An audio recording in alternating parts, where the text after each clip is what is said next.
Parliament ఎన్నికల్లో బీజేపీకి 400 సీట్లు వస్తాయంటూ ఆశాభావాన్ని వ్యక్తం చేశారు భువనగిరి బీజేపీ ఎంపీ అభ్యర్థి పూర నర్సయ్య గౌడ్. నల్గొండ జిల్లా నకరికల్లో పర్యటించిన ఆయన ప్రజల స్పందన చూస్తుంటే దేశానికి మోదీ మూడోసారి ప్రధాని కావడం పక్కా అంటూ ధీమా వ్యక్తం చేశారు. ఈ సందర్భంగా ప్రజలందరికీ ఉగాది శుభాకాంక్షలు తెలిపి పంచాంగ శ్రవణంలో పాల్గొన్నారు.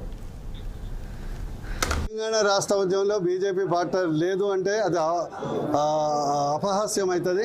ఎందుకంటే తెలంగాణ రాష్ట్ర ఏర్పాటు అసలు బీజేపీ సుష్మా స్వరాజ్ గారు అద్వానీ గారు లేకుంటే కాకుండే.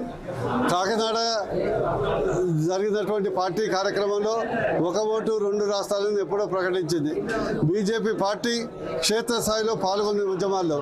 బీజేపీ పార్టీ పార్లమెంట్లో ఉండటం వల్లనే తెలంగాణలో రాష్ట్రం ఇవ్వడానికి కాంగ్రెస్కు ఇష్టం లేకున్నా బీజేపీ ఒత్తిడి వల్ల ఈరోజు జరిగింది. ఇక భారతదేశ స్వాతంత్రంలో గురించి చెప్తే అనేక పుంకాలు ఉన్నాయి. కష్టపడ్డది ఒకళ్ళు, దాన్ని క్రెడిట్ తీసుకున్నది కాంగ్రెస్ పార్టీ.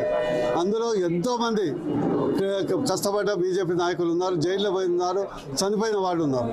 మూడో అంశం, మేము రామ మందిరం మీద ఓట్లు అడగట్లే. ఈరోజు డెవలప్మెంట్ మోడీ గారిది 3D డెవలప్మెంట్. బడికి వెళ్లి చదువు